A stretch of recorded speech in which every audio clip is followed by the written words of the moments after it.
देखिए किसान भाइयों, दिसंबर महीने में हमारे द्वारा बताई हुई ये अगेती फसल लगाइए और आप लाखों में मुनाफा कमाइए। तो आप खुद अंदाजा लगा सकते हो इनका भाव फरवरी और मार्च महीने में क्या रहता है। सबसे पहले फसल आती है देसी ककड़ी। किसान भाइयों, ये 45 से 50 दिन में तैयार हो जाती है और हर 2-3 दिन में इसकी तुड़ाई हो जाती है और भाव आपको पता है फरवरी मार्च में इसका 50 से 100 रुपए तक मिल जाता है। दूसरी सबसे महत्वपूर्ण फसल आती है भिंडी। अभी आप लगाते हो 50 से 55 दिन में तैयार हो जाती है और तुड़ाई हर 2 दिन में हो जाती है। इसका भाव लगभग आपको 60 से 80 रुपए किलो तक निश्चित ही मिलेगा। अभी आप अंदाजा लगा सकते हो, पिछली साल भी इसका भाव 100 रुपए के पार था। फिर आती है करेला। करेला भी 55 से 60 दिन में तैयार हो जाता है और इसका भाव नॉर्मली 80 से 120 रुपए तक रहता ही है और ये सबसे ज्यादा मुनाफा कमाने वाली फसल है और इसमें रोग भी सबसे कम आते हैं। फिर अगली फसल आती है हरी मिर्च की फसल। ये 70 से 75 दिन में तैयार हो जाती है और इसका भाव किसान भाइयों 100 से 150 रुपए प्रति किलो के हिसाब से रहता है। आप मार्च महीने में शुरुआत में पता कर सकते हो। फिर इसके बाद आती है सबसे अच्छी फसल शिमला मिर्च। ये आपको निश्चित ही मुनाफा देकर जाएगी,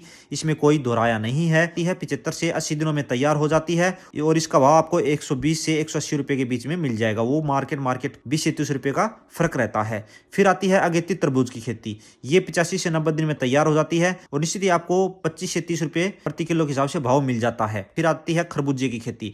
80-85 दिन में तैयार हो जाती है और इसका भाव आपको 30 से 70 रुपए तक आसानी से मिल जाता है। अगर आपने पहले तरबूजे की खेती का एक्सपीरियंस नहीं है तो किसान भाई आप थोड़ी दूर में लगाकर 1 साल के लिए एक्सपीरियंस लीजिए, फिर इसे बड़े क्षेत्र में कीजिए। ये सबसे अधिक मुनाफा देने वाली खेती है, लेकिन इसके लिए आपको एक्सपीरियंस होना बहुत जरूरी है। तो किसान भाइयों, ये थी आपके लिए इस दिसंबर महीने में लगाए जाने वाली सबसे महत्वपूर्ण फसलें। आप लगाओगे तो निश्चित ही आप प्रति एकड़ 3 से 4 लाख रुपए कमा पाओगे। इन फसलों को लगाने के लिए आपको अभी लो टनल विधि का उपयोग करना होगा। खुले खेत में उत्तर भारत में नहीं लगा सकते, मध्य भारत या दक्षिण भारत में आप लगा सकते हो। और अगर आप लो टनल यूज नहीं करते हो तो आप इसे नर्सरी ट्रे में उगाइए और अपने खेत के कोने में रखिए और आप इसकी रोपाई 20 से 25 जनवरी के बाद कर सकते हो। उस टाइम ठंड का प्रभाव भी कम हो जाता है और आप मध्य भारत जैसे महाराष्ट्र, गुजरात में तो कभी भी लगा सकते हो जहां पर पाला नहीं पड़ता है। आपको ये निश्चित ही अच्छा मुनाफा देकर जाएंगी। इसके अलावा आपको किसी फसल की जानकारी चाहिए तो आप हमें नीचे कमेंट में बता सकते हो और इन सभी फसलों का शेड्यूल भी हमारे व्हाट्सएप ग्रुप में मिल जाएगा। तथा इसके अलावा आपको किसी प्रकार की मदद चाहिए तो दिए गए नंबर पर आप व्हाट्सएप मैसेज कर सकते हो। आपको 8 से 10 घंटे में इसका उत्तर मिल जाएगा। किसान भाइयों, कॉल ना करें, आपको जो भी प्रश्न है इस नंबर पर आप लिख कर भेज दीजिए, आपको